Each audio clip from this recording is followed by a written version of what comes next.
The silence of space was broken only by the steady hum of the Stellar Dawn's engines. Captain Vexstar stood on the bridge, his blue-scaled hands clasped behind his back as he watched the debris field spread out before them like a graveyard of metal and dreams. The wreckage stretched for millions of miles in every direction, twisted remains of what the galaxy once knew as Earth's solar system. "Another day, another salvage run," muttered Chief Science Officer Kala from her station. Her tentacles danced across the control panel with practiced ease, scanning the floating debris for anything of value. The Zephyrians had been picking through these ruins for decades now, searching for technology and materials to trade with other species across the galaxy. Captain Vexstar nodded slowly, his large yellow eyes reflecting the starlight streaming through the viewport. The destruction here never failed to amaze him. The story said that humans had fought against impossible odds, facing down an entire coalition of alien species. Most people thought those stories were just myths, tales told to scare young ones into behaving. But seeing this devastation made Vexstar wonder if maybe the legends held more truth than anyone wanted to admit. "Captain," Kala's voice carried a note of excitement that made Vexstar turn toward her station. "I'm picking up something unusual. There's an energy signature coming from that cluster of debris about 2 kilometers off our starboard side." Security Chief Thane looked up from his weapon maintenance, his scarred face showing immediate concern. "What kind of energy signature? Could be a trap or an unexploded weapon." Kala's tentacles moved faster across her controls, her eyes widening as more data flowed across her screen. "It's not a weapon. The signature is consistent with life support systems. Something is still running power after all these years." "That's impossible," Thane growled, setting down his plasma rifle. "Nothing could survive out here for 3 centuries. The radiation alone would have killed any living thing long ago." "But..." Captain Vexstar was already moving toward the pilot station. "Take us in closer, but keep our shields up. If there's even a chance someone is still alive out there, we have to investigate." The Stellar Dawn's engines hummed louder as the ship changed course, moving carefully through the maze of floating debris. Chunks of metal scraped against their shields, sending small sparks of light dancing across the hull.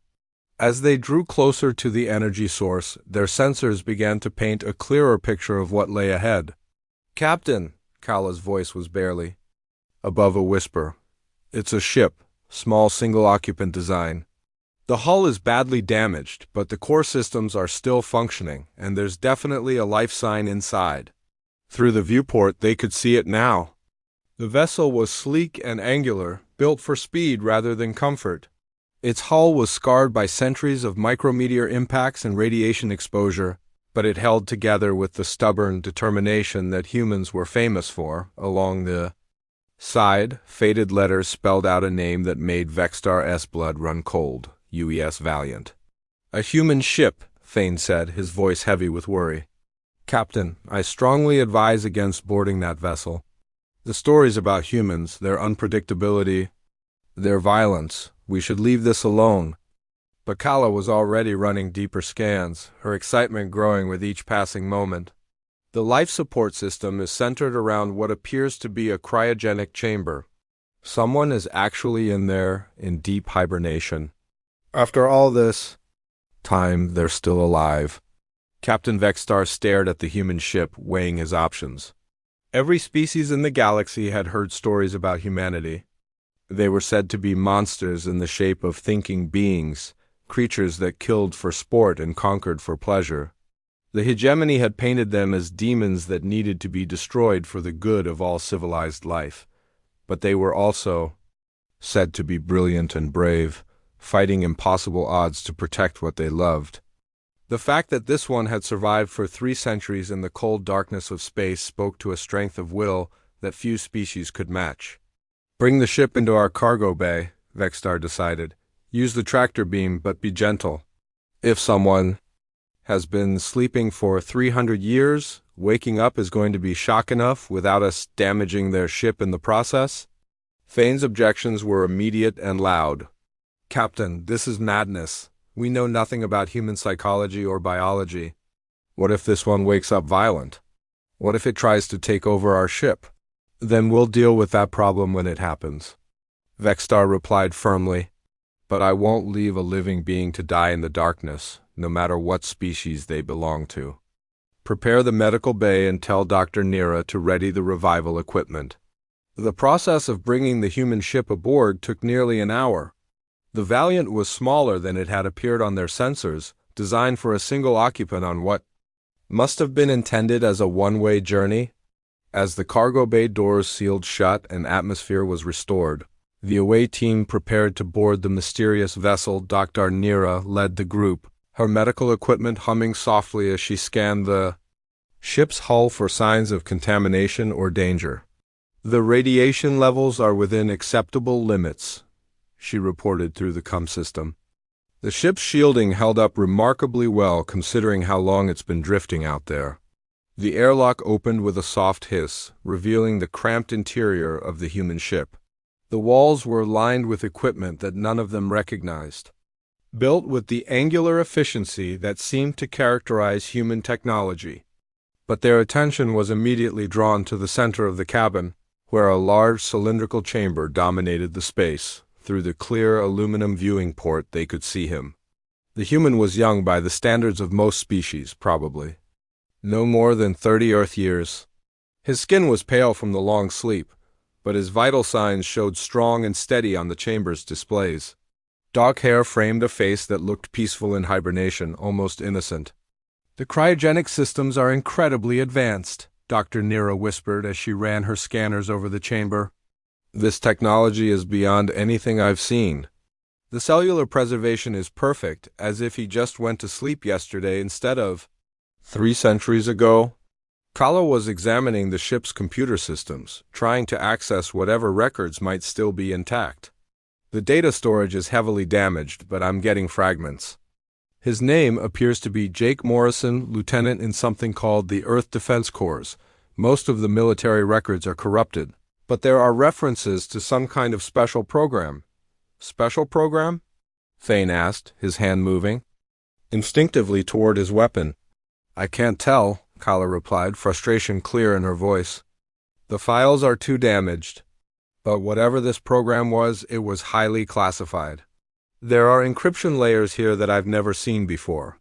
Dr. Nira finished her preliminary scans and stepped back from the cryogenic chamber. Captain, I recommend we transfer him to our medical bay immediately. The ship's power systems are failing, and if we wait much longer, the hibernation cycle could be disrupted catastrophically. Captain Vexstar made his decision quickly. Do it. Transfer the entire chamber if necessary, but get him safely aboard our ship and prepare isolation protocols. Until we know more about human biology and psychology, we take no chances. As the medical team carefully extracted the cryogenic chamber from the Valiant, none of them noticed the small display panel that flickered to life for just a moment. Warning lights blinked in patterns that would have been familiar to any human. Military officer, indicating that the sleeper's revival sequence had been automatically triggered by external interference. Deep within the chamber, Jake Morrison's enhanced metabolism began the slow process of awakening, his genetically modified body responding to stimuli that would have meant nothing to an ordinary human. The last son of Earth was about to open his eyes, and the galaxy would never be the same. The medical bay of the Stellar Dawn had never hosted a patient quite like this one. Dr. Nira moved around the cryogenic chamber with careful precision, her instruments humming softly as they monitored the slow revival process. The human inside showed no signs of distress, but his vital signs were unlike anything in her medical database. His heart rate is incredibly slow, she murmured to herself, checking the readings for the 3rd time. But the blood pressure is perfect. It's as if his entire cardiovascular system has been optimized somehow. Captain Vexstar stood near the observation window, watching as ice crystals slowly melted from the chamber's interior surfaces. How long? Until he wakes up? The revival process should take another 6 hours, Dr. Nira replied, adjusting the temperature controls. But Captain, I need to show you something. These readings don't match any known biology. His bone density is 3 times higher than it should be for a creature his size. His muscle mass is compressed in ways that suggest incredible strength. Security Chief Thane paced near the door, his weapon ready despite the captain's orders. To remain calm. I told you this was a mistake. Humans are dangerous enough without whatever modifications this one might have.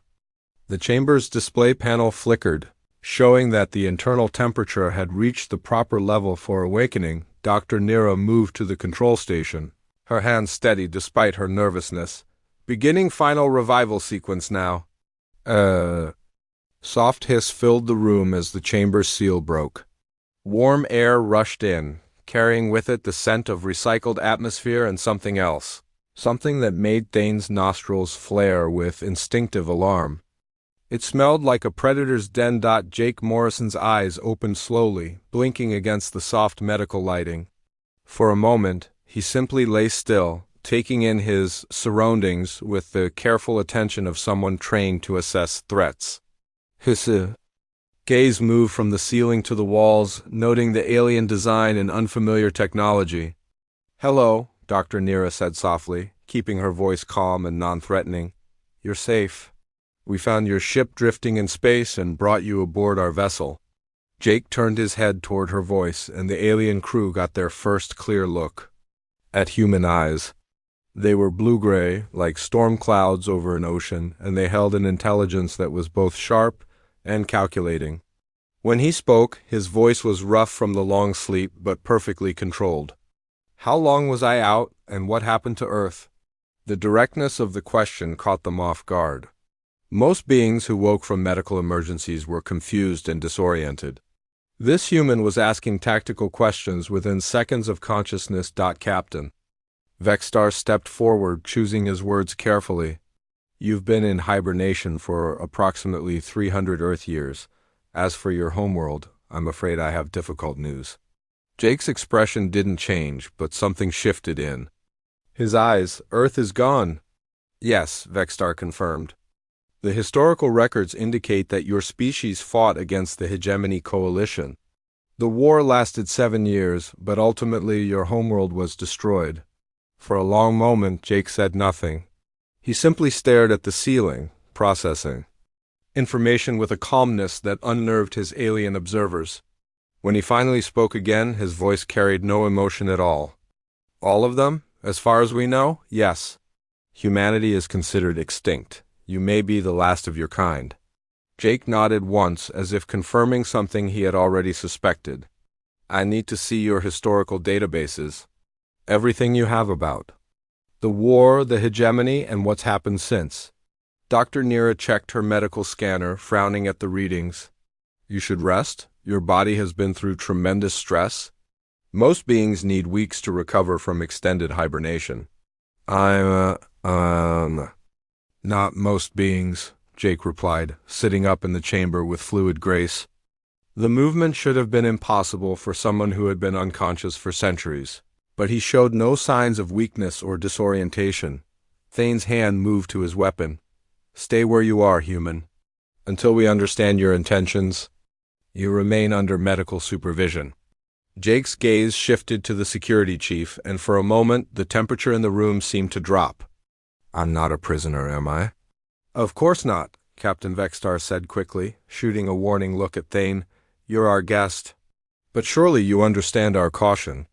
We know very little about your species. What do you know?" Jake asked, swinging his legs over the side of the chamber. His movements were economical and precise, like a machine designed for efficiency. Kal spoke up from her position near the door. "The historical records describe humans as a warrior species. Highly aggressive, unpredictable in combat, but also intelligent and adaptable. The hegemony propaganda painted your people as monsters, but some older sources suggest you were simply defending yourselves." Jake stood up, and the aliens instinctively stepped back. He wasn't particularly tall by human standards, but there was something about his presence that filled the room. "The hegemony," he said, testing the word. "Tell me about them." "They're a coalition of 12 species," Vexstar explained. "The Krillians lead them, along with the Vorthan Empire and the Nexus Collective. They control most of the galaxy now, enforcing what they call the Greater Peace. Peace through conquest, Jake said, his voice carrying the hint of an old bitterness. Same story, different players? Dr. Neera's scanner beeped urgently, drawing her attention back to the medical readouts. Captain, I'm detecting some very unusual biological markers. This human's physiology has been altered significantly. Jake looked at her with interest. What kind of alterations? Your bone structure has been reinforced with some kind of metallic composite? Your muscle fibers show signs of genetic modification for increased density and strength. And your neural pathways, they're processing information at rates that should be impossible. Enhanced, Jake said simply. We knew the war wasn't going well. Some of us volunteered for experimental procedures. Fane's weapon was now fully drawn, though he kept it pointed at the floor. What kind of experiments? Jake's smile was cold and sharp. The kind that turns soldiers into something more than human. The kind that creates weapons instead of people. The revelation sent a chill through the room. Captain Vextar found himself reassessing everything he thought he knew about the situation. You're not just a survivor, you're a weapon. I was a soldier, Jake corrected. The weapon part came later, when we realized that conventional warfare wasn't enough to stop them. Dr. Neera's instruments were going crazy, detecting cellular activity that defied all known biological laws. Your healing rate is accelerated. By a factor of 10? Your reflexes are enhanced beyond anything I've seen. And your resistance to toxins and drugs, it's nearly complete? They built us to survive, Jake said, flexing his hands and watching the play of muscles beneath his skin. To operate alone behind enemy lines for extended periods. To do things that regular humans couldn't do. Kala accessed her datapad, pulling up fragments of information from the damaged ship records. The files mentioned something called Project Lazarus. Is that what you're talking about? Jake's expression hardened. Where did you find that name? From your ship's computer, she replied. Most of the data was corrupted, but that designation appeared multiple times. Project Lazarus was classified at the highest levels, Jake said, his voice becoming dangerous. How much do you know? Captain Vextar raised his hands in a peaceful gesture. Very little. The files were damaged. We're simply trying to understand your situation. Jake studied each of them in turn, his enhanced mind cataloging details and assessing threats with inhuman precision. Finally, he seemed to reach a decision. Project Lazarus was our last resort, he said. When it became clear that Earth would fall, we prepared for the aftermath. Volunteers were enhanced and placed in hibernation aboard hidden ships, programmed to wake up after the war ended. To do what? Fane demanded. Jake's smile was like winter moonlight on a blade. To make sure that whoever destroyed our world would pay the price. Every last one of them. The silence that followed was deafening. The alien crew began to understand that they hadn't rescued a survivor at all. They had awakened something far more dangerous, something that had been sleeping in the darkness for 3 centuries, waiting for its chance at revenge. Jake Morrison, the last human, was finally awake. And he had work to do. The next 3 days passed like a strange dream aboard the Stellar Dawn. Jake Morrison had been given quarters near the medical bay, though calling them quarters seemed wrong somehow. The human never seemed to sleep, never seemed to rest. Instead, he spent every waking moment studying the ship's database, absorbing 3 centuries of galactic history with frightening intensity. Dr. Neera watched him through the security monitors, fascinated and terrified in equal measure. He's been reading. For 18 hours straight, she told Captain Vextar. No breaks, no signs of fatigue. His eyes move across the screen faster than I can track. What is he reading? Vextar asked, though he suspected he already knew the answer. Military records, political structures, trade routes, fleet movements. He's mapping the entire hegemony power structure. She paused, checking her medical scanner. His brain activity is off the charts. It's like watching a computer process data, not a living being.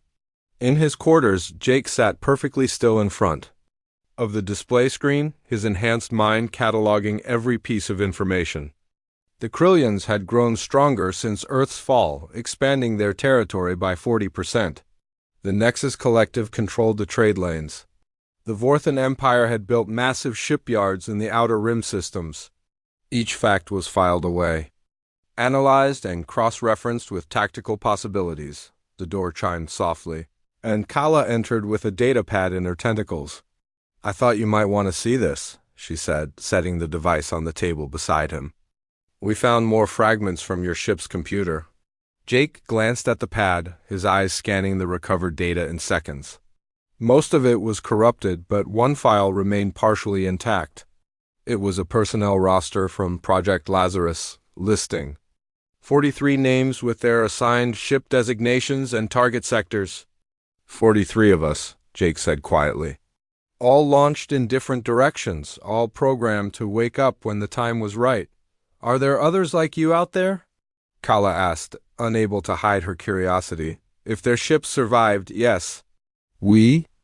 was scattered across the galaxy, each with specific mission parameters. He pointed to coordinates on the screen. Ben Carter was sent toward the Vorthan territories. Lisa Brooks went to the core worlds. Alex Turner was assigned to the Outer Rim. The names meant nothing to Kala, but the implications were staggering. "You mean there could be dozens of enhanced humans waking up across the galaxy?" "That was the plan," Jake replied. "Hit them from everywhere at once. Make them understand that destroying Earth had consequences." Captain Vextar's voice came over. "The comm system," interrupting their conversation. "All crew to stations. We have company approaching fast." Jake was on his feet before the announcement finished, moving with liquid grace toward the door. His enhanced senses had already detected the change in the ship's engine harmonics, the subtle shift that indicated other vessels were nearby. On the bridge, the main screen showed 3 ships closing on their position. They were sleek and predatory, built for war rather than exploration. The distinctive angular design marked them as Kryllian warships, the backbone of the hegemony fleet. "They're demanding to board us," Communications Officer Zara reported, her voice tight with worry. "Standard inspection protocols? They say we're carrying contraband?" Thane checked his weapon systems, knowing they were useless against military vessels. 3 destroyers against a research ship. "We don't have a choice." Captain Vextar stared at the approaching ships, his mind racing. The Kryllians had absolute authority to search any vessel in this sector. Refusing would mean death for his entire crew, but allowing them aboard meant they would discover Jake, and somehow Vextar suspected that would be even worse. "Prepare to be boarded," he said finally. "Hide anything that might be considered suspicious. Maybe they'll just do a routine search and leave."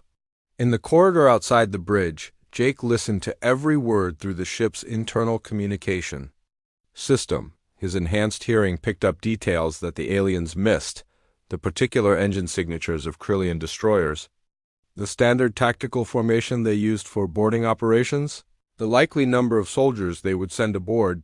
He moved silently through the ship, reaching the medical bay where Dr. Nira was frantically trying to erase any trace of his revival from the computer systems.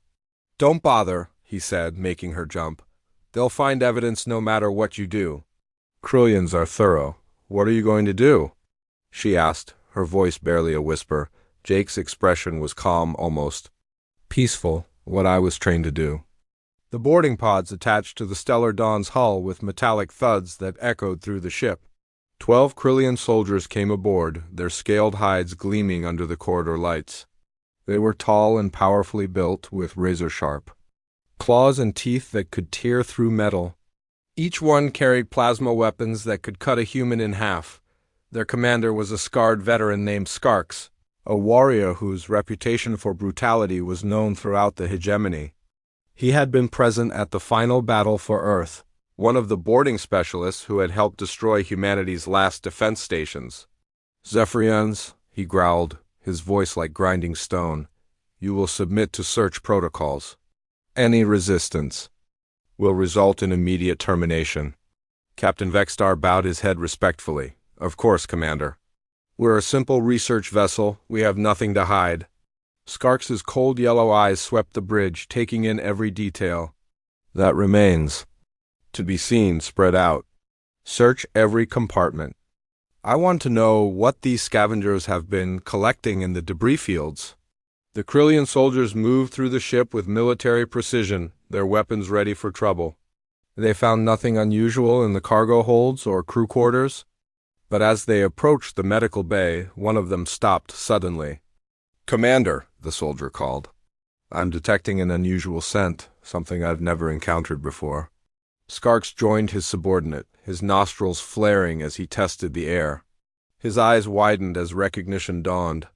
"Impossible," he whispered. "That smell, I know it from the war. What is it, sir?" "Human," Skark said, his hand moving to his weapon. "There's a human aboard this ship." The news sent a shock through the boarding party. Humans were extinct, destroyed centuries ago. Finding one alive was like discovering a ghost, something that should not exist. "Search everywhere," Skarks ordered. "Find it." In the medical bay, Jake stood perfectly still behind a bank of equipment, watching the Krillians through a reflection in the metal surface. His enhanced body was already flooding with combat chemicals, his muscles coiling with barely contained power.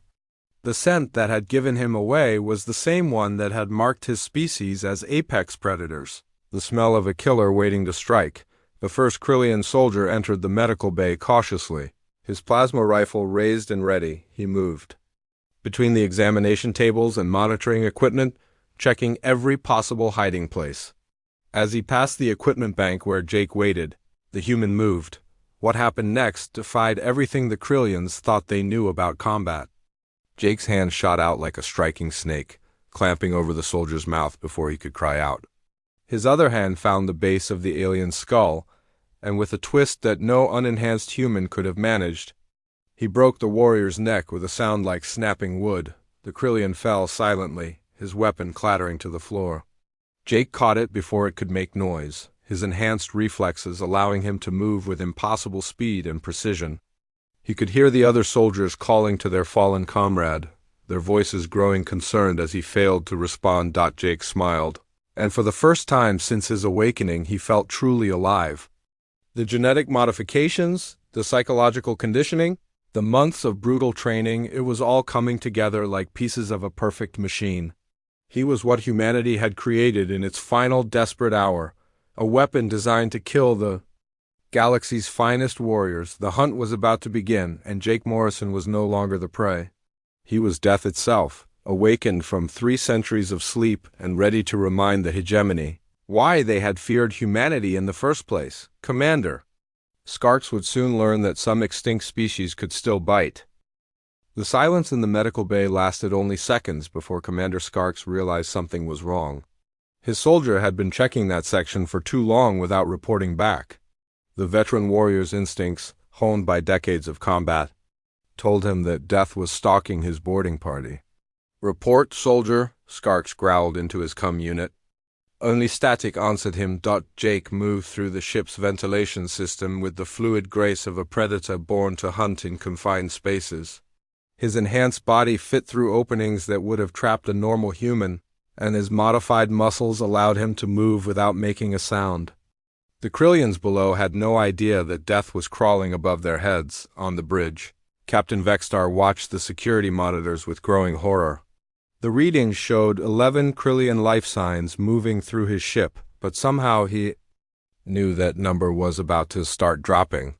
Jake Morrison had disappeared from all sensors, as if he had simply vanished into the ship's structure itself. "Where is he?" Dr. Nero whispered, her medical scanner unable to lock onto Jake's biosignature. "It's like he's not even aboard anymore."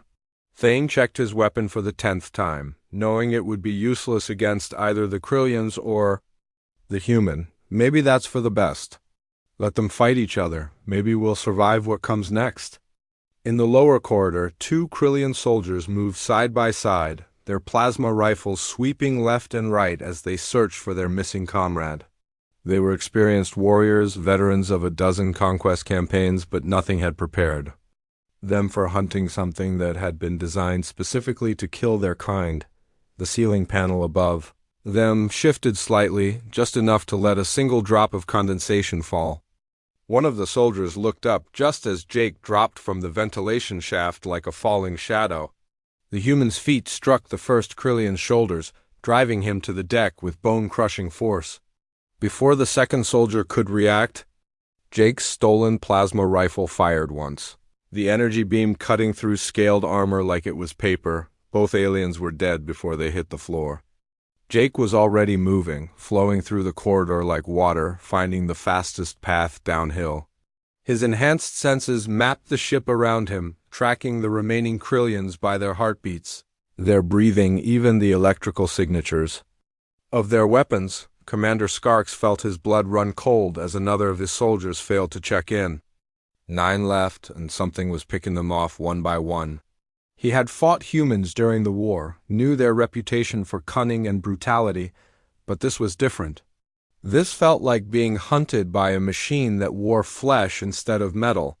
"All units, fall back to the cargo bay," he ordered through the comm system. "Defensive positions. Whatever is aboard this ship, we make our stand together." But Jake had already anticipated the move. He watched through the ship's internal cameras as the remaining Krillions gathered in the large open space, their weapons pointed outward in a protective circle. They expected him to come through the doors, to face them in open combat like the humans they remembered from the war. Instead, he cut the lights. The cargo bay plunged into darkness, so complete that even the Krillions' enhanced vision couldn't penetrate it. Their plasma rifles cast eerie green glows as they fired blindly into the shadows, but Jake was no longer where their eyes told them he should be. He had learned patience during his training, the ability to wait for exactly the right moment to strike. Enhanced or not, he was still 1 against 8, and even his modified body had limits. But in the darkness, with his superior night vision and tactical training, the odds shifted dramatically in his favor. The first Krillion died when Jake's knife found the gap between his helmet and neck armor. The blade was a simple piece of sharpened metal from the ship's workshop, but in Jake's hands it became a precision instrument of death. The soldier fell without a sound, his weapon clattering to the deck. "Where is it?" Skarks roared, his voice echoing off the cargo bay walls. "Show yourself, coward." Jake's laughter came from everywhere and nowhere, a sound that seemed to fill the entire space. "You want to see me? Look behind you." Skarks spun around, his rifle blazing, but found only empty air. In the brief moment when the muzzle flash lit the bay, Jake struck again. Another Krillion fell, then another, each death coming from a different direction. Each strike perfectly calculated to cause maximum confusion and terror. The remaining soldiers began firing wildly, their disciplined formation breaking apart as panic set in. They were no longer warriors, but frightened animals, lashing out at shadows and ghosts. Jake used their fear against them, letting them exhaust their ammunition while he moved like smoke through their ranks. When the emergency lights finally flickered on, only Commander Skarks remained standing. His soldiers lay around him in a perfect circle, each killed with surgical precision. Some had been shot with their own weapons, others taken down with improvised blades or bare hands. All showed the same terrifying efficiency, the work of something that understood killing the way artists understood paint. Jake stood at the far end of the cargo bay, the stolen plasma rifle hanging loose in his hands. His clothes were torn and bloodied, but he showed no signs of fatigue or injury. If anything, he looked more alive than he had since awakening, his eyes bright with the satisfaction of a job well done. "Impossible," Skarks breathed, his voice barely a whisper. "You're just one human. We destroyed your entire species." "Did you?" Jake asked, taking a step closer. "All of us? Every last man, woman, and child? Or did you just kill the easy targets and declare victory?" Skarks raised his weapon, but his hands were shaking. This creature standing before him was nothing like the humans he remembered from the war. Those had been brave but mortal, fighting with desperation and determination but ultimately falling to superior numbers and firepower. This thing was something else entirely, something that had been built specifically to kill Krillions. "What are you?" Skarks demanded. "I'm what you created," Jake replied, his voice calm and conversational. "When you burned our worlds and slaughtered our children, when you declared that humanity was too dangerous to exist, You made us into exactly what you feared we were." The plasma rifle in Skarks's hands felt suddenly heavy, its weight seeming to increase with each word Jake spoke. The commander had participated in the orbital bombardment of Earth, had watched from his ship's bridge as the continents burned and the oceans boiled away. It had seemed like justice then, the elimination of a threat to galactic peace. Now, staring into the cold blue eyes of humanity's last son, Skarks began to understand the true cost of that victory. "Project Lazarus," Jake continued, taking another step forward. "We knew Earth would fall, so we prepared for what came after. Enhanced soldiers scattered across the galaxy, programmed to wake up when the time was right. Each one designed for a single purpose." Skarks's finger tightened on the trigger, but he couldn't bring himself to fire. There was something hypnotic about the human's voice, something that held him frozen like prey before a striking serpent. "What purpose?" he whispered. Jake's smile was like winter sunlight on a blade. "To make sure that every species that participated in humanity's extinction would learn what it means to be hunted. To show the galaxy that some ghosts don't stay buried." The plasma bolt that finally erupted from Skarks's rifle lit up the cargo bay like a miniature sun. But Jake was no longer where the weapon was aimed.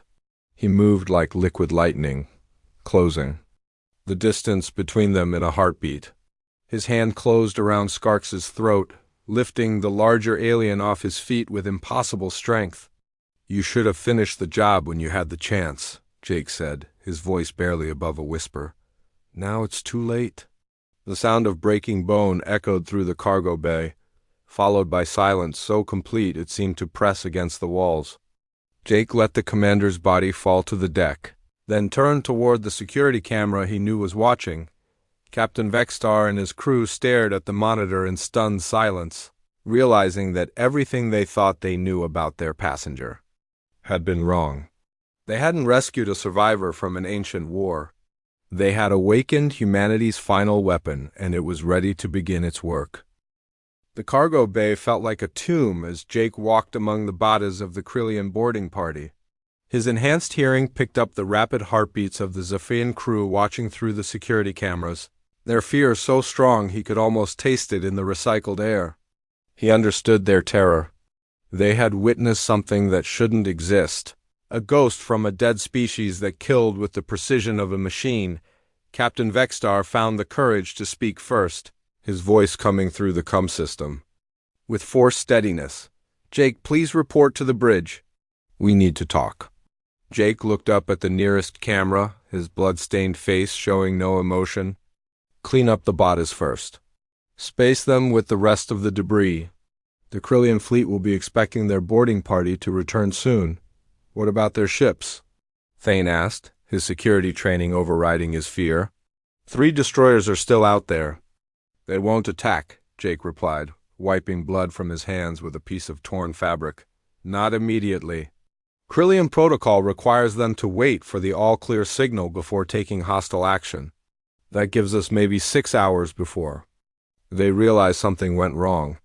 Dr. Nira's voice was barely a whisper. "What happens in 6 hours?" Jake's smile was cold as deep space. "By then, I'll be gone, and you'll be safe. The Krillians have no quarrel with Zephyrians. Their fight is with me." 20 minutes later, Jake stood on the bridge of the Stellar Dawn, looking remarkably calm for someone who had just killed 12 trained warriors with his bare hands. The crew kept their distance, instinctively recognizing that they were in the presence of something far more dangerous than they had imagined. "I need a ship," Jake said without preamble. "Something fast and long-range. It doesn't have to be big." Captain Vexstar struggled to process what he was hearing. "You're leaving?" "My mission was never to stay safe aboard a research vessel," Jake replied. "I was designed for one purpose, and now it's time to fulfill it." Kala accessed her datapad, pulling up recent intelligence reports from across the galaxy. "Jake, you need to understand what you're up against. The hegemony controls thousands of worlds, commands millions of ships. Even with your enhancements, you're just one person. Am I?" Jake asked, his eyes focusing on something beyond the view screen.